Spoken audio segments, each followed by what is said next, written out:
Assalamualaikum warahmatullahi wabarakatuh. Perkenalkan, nama saya Nanda Bagus Brangbodo, NIM 103112430007 dari 12F05. Di sini saya akan menjelaskan hasil dari tugas saya. Untuk yang pertama, sebuah partikel bergerak sepanjang lintasan berupa heliks yang diberikan oleh R T sin T I plus cos T J plus T kuadrat min 3T plus 2K, dimana kemarin K menentukan ketinggian dalam meter dari permukaan tanah dengan T lebih dari 1 berikan 0. Untuk pertanyaan pertama, apakah partikel tersebut pernah bergerak ke bawah? Berikan argumen untuk setiap jawaban yang diberikan. Di sini kita telah mendapatkan RT sin T plus cos T plus T kuadrat min 3T plus 2K. Di sini kita mencari turunan dari Z itu sendiri. Turunan dari T kuadrat itu 2T, turunan dari 3T itu 3, plus 2 itu turunannya 0. Jadi kita bisa masukkan ruas kiri, 2T minus 3 kurang dari 0, 2T minus 3 kurang dari 3, T kurang dari 3 per 2. Di sini dipindah ruas.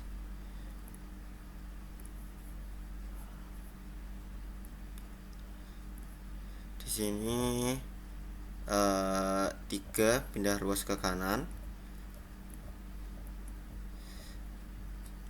2 nya ini dipindah ke 3 per 2. Jadi pernyataan di sini adalah turunan dari ZT kurang dari 0 maka bergerak ke bawah. Jadi partikel berada pada T kurang dari 0, T kurang dari 3 per 2. Jadi partikel bergerak ke bawah gara-gara T kurang dari 0. Selanjutnya pertanyaan kedua yaitu, apakah partikel tersebut pernah berhenti bergerak? Bagaimana argumen untuk setiap jawaban? Di sini kita bisa menentukan Vt R turunan T. Jadi kita memasukkan dari soal RT nya ini.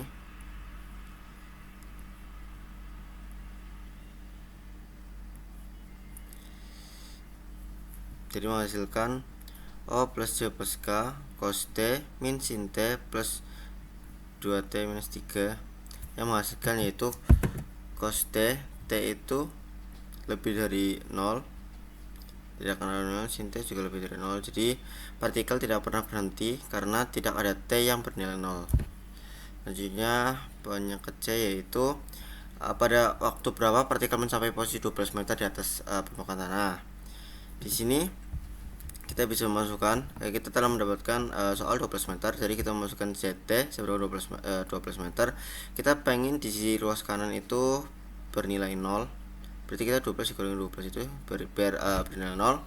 Terus kita memasukkan dari 12 meternya ini. Jadi bisa dibilang berpindah ruas. Ini maaf, ini harusnya 12. Jadi di sini T kuadrat minus 3 plus di sini seharusnya 12 dikurangin 2, karena 12 ini pindah ke bagian kanan dikurangi sama 2 ini, terus menghasilkan T kuadrat min 3T plus 10 itu didapatkan dari 12 dikurangin 2 itu sendiri. Terus kita mendapatkan akar-akarannya yaitu berapa tambah berapa yang hasilnya minus 3 dan berapa kali berapa yang menghasilkan 10. Jadi kita mendapatkan T nya itu minus 5 dan T nya itu plus 2. Jadi kita mendapatkan T nya itu 5. Karena T lebih dari sama dengan 0 maka partikel pada ketinggian 12 meter adalah T nya sama dengan 5. Lalu kita masuk ke bagian D. Berapakah kecepatan partikel saat berada pada ketinggian 12 meter? Kita telah menemukan tadi T nya itu 5. Kita tadi ketemu T nya 5 nih. Makanya kita masukkan di bagian cosnya ini, bagian T itu diisi dengan 5. Cos 5 kuadrat sin 5 kuadrat 2 kali 5 minus 3, maka menghasilkan cos kuadrat 5 plus sin kuadrat 5 plus 7. Jadi hasil cos kuadrat 5 dan plus sin kuadrat 5 kita menghasilkan nilai 1. Setelah itu 7 dikali 7 sama 9, maka menghasilkan 50 kuadrat. Lalu kita bisa pecah 50 kuadrat itu menjadi akar dari 50 itu kita bisa menghasilkan akar 25 dan dikali akar 2. Akar 25 ini kita bisa pecah dari 5, jadi 5 akar dari 25 itu 5 itu sendiri menghasilkan 5 dikali sama akar 2. Terus selanjutnya yang nomor E, berapa rekening 12 meter jika partikel keluar dari lintasan helix bergerak di sepanjang garis singgung helix, tentukan vektor arah garis singgungnya. Kita cara mendapatkan VT dari T nya itu kita mendapatkan 5. Jadi kita masukkan 5 cos 5 sin 5 2 kali 5 minus 3. Lalu kita bisa menghasilkan yaitu cos 5 sin 5 plus 7 diambil dari 10 dikurangi 3K. Nah, kita lanjut ke nomor 2. Diketahui kurva 0 jika X kurang dari 0 dan X pangkat 3 jika X lebih dari 0. Kita menentukan jika Y atau F nya itu kurang dari 0 terlebih dahulu. Fx min F0, Fx kurangan F0, X dikurangi 0. 0 dikurangi 0 per X, jadi hasilnya kita mendapatkan 0. Ini kita permisalnya jika F itu lebih dari 0, kita memasukkan Fx min F0 per X min 0. Kita mendapatkan X pangkat 3 minus dikurangi 0 per X. Jadi kita bisa ini sama-sama dicoret, X pangkat 3 dicoret dengan X ini, maka menghasilkan X kuadrat sama dengan 0. Jadi X3 ini dicoret, berarti hilang 1 jadi X kuadrat. Lalu untuk bagian B, tentukan besar kelengkungan kurva di titik 0. Untuk rumusnya adalah Y turunan Y turunan 2 kali.